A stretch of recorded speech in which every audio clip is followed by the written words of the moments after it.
When the volcano erupted, the sky turned blood red, and rivers of lava emerged from the earth, devouring everything in their path.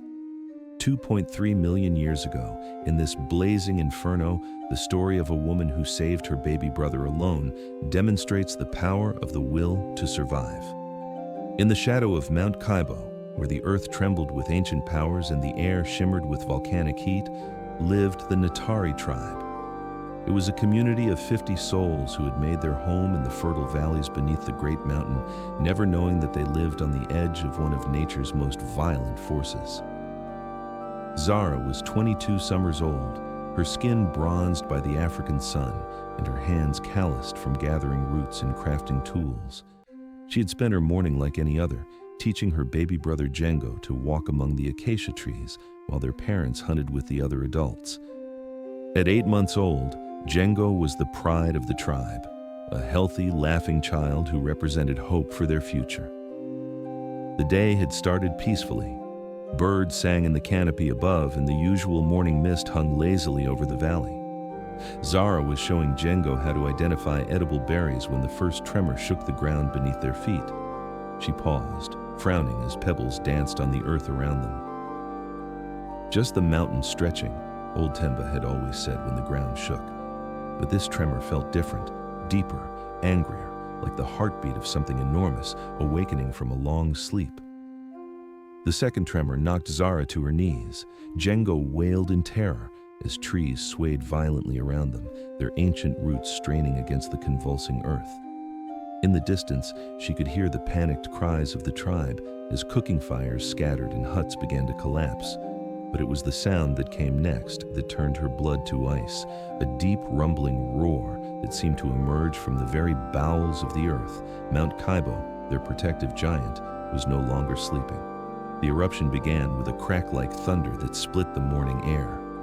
Zara watched in horror as the mountain's peak exploded outward, sending massive boulders the size of huts flying through the air like pebbles thrown by an angry god. The sky, which had been clear and blue moments before, turned a deep, ominous red as clouds of ash and superheated gas billowed upward. "Django!" she screamed, scooping her brother into her arms as the first wave of scorching ash reached them. The air became so hot it burned her lungs with every breath. Around them, the world was transforming into a hellscape of fire and destruction. She ran toward the tribal settlement, hoping to find her parents, but what she saw there stopped her heart. Rivers of molten lava, glowing orange-white with deadly heat, were pouring down the mountainside like blazing waterfalls. The temperature had risen so dramatically that the very air seemed to catch fire. The screams of her people echoed across the valley as the lava consumed everything in its path. Huts that had stood for generations vanished in seconds, their wooden frames bursting into flames before being swallowed by the molten rock. Trees that had grown for centuries were incinerated instantly. Zara saw her mother running toward their hut, trying to save their few precious possessions. "Mother, no!" she cried, but her voice was lost in the deafening roar of the eruption. She watched helplessly as a wall of lava, 15 feet high and moving faster than a charging rhinoceros, engulfed the area where her parents had been. In that moment, the terrible realization hit her. She and Django were alone. 50 people who had been alive and laughing just minutes before were gone, consumed by the mountain's fury. The baby in her arms was crying hysterically, his little lungs struggling against the toxic ash-filled air. But Zara didn't have time to mourn. The lava was spreading in all directions, and she could feel the ground beneath her feet growing dangerously hot. Her bare soles were already beginning to blister as she stood on rocks that were heating like coals in a fire. Looking around frantically, she spotted a narrow ridge that led away from the mountain, a treacherous path of jagged rocks that no one had ever attempted to cross. It was their only chance. The lava hadn't reached it yet, but it would within minutes. Clutching Django tightly against her chest, Zara began to run. The temperature around them was now over 1,000 degrees Fahrenheit, hot enough to kill within minutes. Her hair was singed, her skin felt like it was cooking, and every breath was agony as the superheated air seared her throat and lungs. The first part of their escape took them across rocks that were literally too hot to touch. Zara's feet, toughened by years of walking barefoot across rough terrain, began to burn and blister with each step. But she forced herself to keep moving, knowing that stopping meant death for both of them. Behind her, she could hear the lava approaching, a sound like 1,000 waterfalls combined with the crackling of the world's largest fire. When she risked a glance back, she saw a wall of molten rock 50 feet high bearing down on them, consuming everything in its path and leaving nothing but devastation. Django had stopped crying, which terrified her more than his screams had. The baby was going limp in her arms, his breathing shallow and rapid. The toxic gases and extreme heat were affecting his small body faster than her adult one. She had to get him to safety soon, or she would lose the last member of her family. The narrow ridge proved to be even more dangerous than she had imagined. Jagged volcanic rocks, sharp enough to slice through skin, created a maze that she had to navigate while carrying her brother and trying not to breathe the poisonous air. Several times, loose rocks gave way beneath her feet, sending her sliding dangerously close to the advancing lava. At one point, a massive boulder, hurled by the continuing eruption, crashed down just feet from where she was climbing. The impact sent smaller rocks flying, and one struck her shoulder with enough force to nearly knock her off the ridge. But she held on, driven by a determination that went beyond simple survival. She was carrying the future of her people in her arms. The heat was becoming unbearable. Zara could feel her skin blistering and her vision blurring from dehydration. The air was so thick with ash that it was like trying to breathe through mud.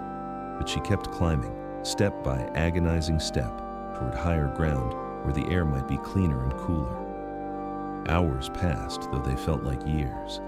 The sun, obscured by ash clouds, became an eerie orange disk in a blood-red sky.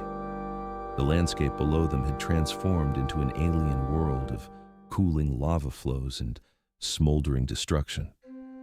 Where her village had been, there was now only black rock and rising steam. As night fell, the true horror of their situation became clear. They were alone in a devastated wasteland, with no food, no water, and no shelter. Django was weak and barely responsive, his small body pushed to its limits by the ordeal. Zara herself was covered in burns and cuts, her throat raw from breathing poisonous air. But she had learned something about herself in those terrible hours. She possessed a strength she had never known existed. Not just physical strength, though she had certainly proven that by carrying her brother across impossible terrain. She had discovered the primal power of the human spirit when faced with extinction. She found a small cave in the rocks, far enough from the lava flows to be relatively safe, but close enough to benefit from the warmth. There, she cradled her brother throughout the long night, sharing her body heat and using her own saliva to moisten his cracked lips. The next 3 days were a blur of desperate survival. Zara learned to recognize which plants might still be safe to eat after being covered in ash. She discovered how to collect moisture from rocks in the early morning hours.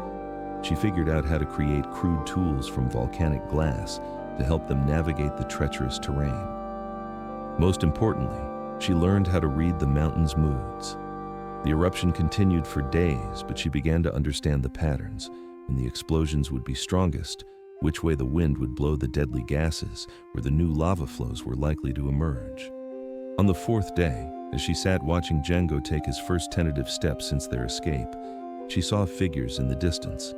Another tribe, drawn by the massive eruption, had come to investigate. When they found her and her brother, alone but alive in the devastation, they could hardly believe their eyes. The story of Zara's escape spread throughout the region, becoming a legend that would be passed down through generations. But for her, it was simply what she had to do. When everything else was stripped away, family, home, security, what remained was the most fundamental human drive, the determination to protect those we love, no matter the cost. Years later, when Django had grown into a strong young man who would never remember the volcano, but would always carry the story of his sister's courage, Zara would look back on those terrible days as the moment she truly understood what it meant to be human. Not the tools they made or the language they spoke, but the unbreakable bond that compelled one person to risk everything for another. In the shadow of the now quiet mountain, where life had slowly begun to return to the scarred landscape, she had learned the most important lesson of all, that survival is not just about staying alive.